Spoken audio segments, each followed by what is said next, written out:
እስኪ እንዲያርግ ያዝ ና እንዲያርግ ቅረጽ ይቀራስ ስልካ ሌላ ነገር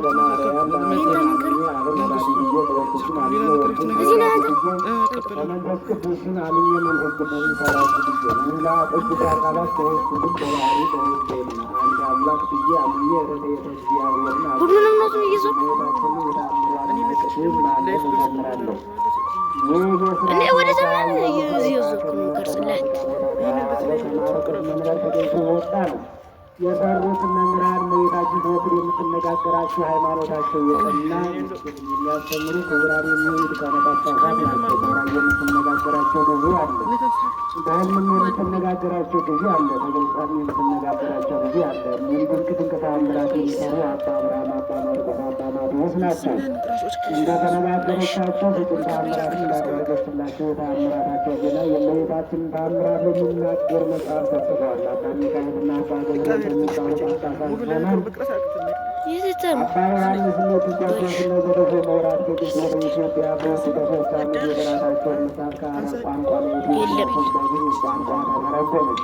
ቆስጠንጢኖስ የተባለ ንጉሳችን በዘርዓ ያዕቆብ ዘመን በነገሰ በሰባት ዓመት የሥርዓታቸውን መጽሐፍ እንዲህ ይላል። በየሳምንቱ እሑድ እሑድ በእመቤታችንም 33 በዓላት ሁሉ በቤተ ክርስቲያን ሁሉ በፍጹም ክለብ ለስታ የእመቤታችንን ተአምሯን ማንበብን አያሳልም። እመቤታችን ከፍጥረት ሁሉ የከበረች ንድ ክብርት ናትና ከእግዚአብሔር በታች እንደ እመቤታችን የከበረ የለም። በዕለተ እሑድ በእመቤታችንን በዓላት ሁሉ የእመቤታችንን ተአምር ማንበብን እንዳያስታብሉ አወገዙ። በዓላቷም እኒህ ናቸው። በነሐሴ በ7 ቀን የተጸነሰችበት ነው። በነሐሴ በ16 ሥጋዋ የተሰጠበት ነው። ዞር ዞር ጀምረው እስከ 21 ቀን ድረስ እንደ ልጇ ትንሣኤ በዓል አድርገው ያክብሩ። በመስከረም በ10 የእመቤታችን ስዕል የመዲና ቦታ ወደምትሆን የኤዴንያ ወደምትባል አገር ገብታ የተቀመጠችበት ነው። ይህችን ስዕል ሥጋን የለበሰች ትመስላለች። ከፊቷም ነጭ ሲወጣ ይታይ ነበር። በዚሁም በ21 ቀን ትከብራለች። በጥቅምት በ21 ቀንም ትከብራለች። በኅዳር 6 ትቋም በምትባል አገር ገብታ የተቀመጠችበት መካሪያ የመቅረሳና ሲያበራ ያየበት ነው። በታኅሳስ በ3 ቀን ወደ ቤተ መቅደስ የገባችበት ነው። በዚህ ወር በ21 ቀንም ትከብራለች። በ22 ቀንም ለክርስቶስ የሚባል የክርስቶስ በዓሏን ያከበረበት ቀን ነው። በዓሏንም ባከበረላት በዚህ ቀን ለሰዎች ያልተሰራ ሰማያዊ ልብስ ሌላ መምህር የማይቀመጥበት ወንበርን ሰጠችው። በ28 ቀንም ጌታችንን የወለደችበት ነው። በ29 ቀንም መድኃኒታችን ኢየሱስ ክርስቶስ የወለደችበት ነው። በጥር በ21 ቀን ያረፈችበት ነው። የካቲት 16 ቀንም ተስካሯን ላደረገና ስሟን ለጠራ የምሕረት ቃል ኪዳን ልጇ የሰጠበት ቀን ነው። በዚህ ወር በ21 ቀን የሚከብርበት ነው። መጋቢት በ21 ቀን በዓሏ ነው። በዚህ ወር በ29 ቀንም መድኃኒታችንን ኢየሱስ ክርስቶስን የጸነሰችበት ነው። ሚያዝያ በ21 ቀንም በዓሏ ነው። ግንቦት በ1 ቀን የተወለደችበት ነው። መስከረም 10 ቀን ልደቷ ነው የሚሉ አሉ። እኛ ግን በተረዳ ነገር አባቶቻችን ሊቃውንት እንዳስተማሩን ልደቷን ግንቦት 1 ቀን እንላለን።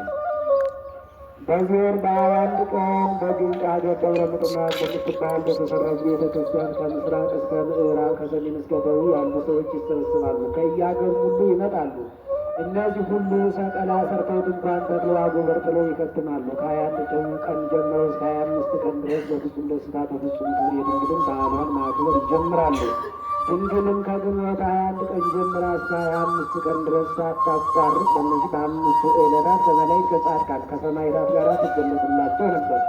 ክርስቲያን ምስላም በጋር ተገልጻ ያዩአት ነበር። በፍጹም ክብር በፍጹም ደስታ በዓሏን ያከብሩ ነበር። በ21 ቀን በ22 ቀን በ23 ቀን ከእሳቸው ጋራ በ24 ቀን ወደ ግብፅ አገር የገባችበት ታላቅ በዓል ነው። በዚህ ወር በ25 ቀን ልጇ የደረሰ ደብረትን ተክሎ ያለመደመበት ነው። በሰኔ 8 ቀን በሕሙም አንድነት ሲሆን ልጇ ውሃን ጋር ያፈለቀበት ነው። ሰኔ 1 ቀን ሐዋርያት የተሰበሰቡበት ልጇ ቤቷን ለመሥራት የወረደበት ቀን ነው። 21 ቀን ቤቷን ያከበረበት ቀን ነው። ሐምሌ 1 ቀን ትከብራለች። አምላክን የወለደች በድንጋሌ ሥጋ በድንጋሌ ነፍስ የጸናች የክብርት እመቤታችን በዓላቶቿ ሁሉ 33 ናቸው። እነዚህን በዓላት እንደ ሰንበት አድርገው ያክብራቸው። ከዓመት እስከ ዓመት እስከ ዘላለም ድረስ ምንም ሥራ አይስሩባቸው። አምላክን በወለደች በድንጋሌ ሥጋ በድንጋሌ ነፍስ በጸናች በእነዚህ በክብርት እመቤታችን በዓላትና እህል በተባለ የሰንበት ሁሉ የእመቤታችንን ተአምር ለመስማት ወደ ቤተ ክርስቲያን ያልሄደውን አስቀድመን ስማቸውን የጠራነው ሊቃነ ጳጳሳት አውግዘዋል።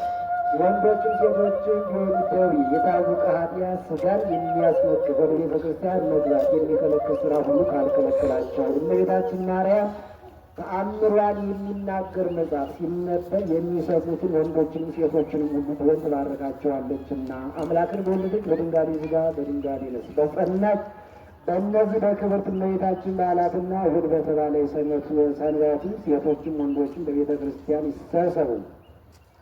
ፍቅር ያለው አገልግሎትን ከተፈጸመ በኋላ የወርቅ የብር ጌጥ ያለበት ሽልማታቸውን ከእጃቸው ከጣታቸው ከአንገታቸው ከጀርባቸው ከራሳቸው ያውጡ። ነገር ግን ጳውሎስ እንደተናገረ ሴቶች ራሳቸውን ይከናነቡ፣ የእመቤታችንን ተአምር ለመስማት ልቦናቸውን በመሰብሰብ ይዘጋጁ። ፍጹም ዝምታ ይሁን፣ የሚናገር አይሁን፣ የበረታ ቆሞ የደከመ ተቀምጦ ይስማ።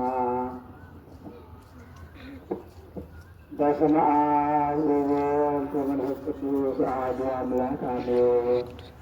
በስመ አብ ወወልድ ወመንፈስ ቅዱስ አሐዱ አምላክ አሜን። በስመ አብ ወወልድ ወመንፈስ ቅዱስ አሐዱ አምላክ አሜን። በስመ አብ ወወልድ ወመንፈስ ቅዱስ አሐዱ አምላክ አሜን። እሰግድ ለኪ እሰግድ ለኪ እሰግድ ለኪ ወትሰግድ ለእመቤታችን ስግደት እንዲገባ ሦስት ጊዜ እሰግድልሻለሁ። እግዚአብሔር ከአንቺ ሰው ሙሽራ ተቀብለው እንዲወጣ ከአንቺ የወጣ እመቤቴ ማርያም ሆይ ደስ ይበልሽ ብሎ ዮሐንስ አፈወርቅ በድርሳኑ እንዳመሰግንሽ እኔም አመሰግንሻለሁ። የጠፋ ለአዳምን የፈለገው ባገኘውን ጊዜ የተሸከመ እውነተኛ ቸር ጠባቂያችን ክርስቶስ ከአንቺ የተወለደ እመቤቴ ማርያም ሆይ ደስ ይበልሽ። እግዚአብሔር በልዩ ቃላት የሔዋን ጽኑ የሚጎዳ ማሰሪዋ በአንቺ የተቆረጠላት እመቤቴ ማርያም ሆይ ደስ ይበልሽ። እግዚአብሔር በብሩህ ደመና ተጭኖ መጥቶ በማኅፀንሽ አደረ እመቤቴ ማርያም ሆይ ደስ ይበልሽ። በቅዱሳን ነቢያት በቅዱሳን መላእክት አድሮ የሚኖር ከአንቺ ተወልዶ የተገለጸልን እመቤቴ ማርያም ሆይ ደስ ከመንፈስ ቅዱስ ጋር የምንሰግድለት ቃል የሚባል እግዚአብሔር በአንቺ ባሕሪ ከአንቺ ይወለድ ዘንድ የወደደሽ እመቤቴ ማርያም ሆይ ደስ ይበልሽ።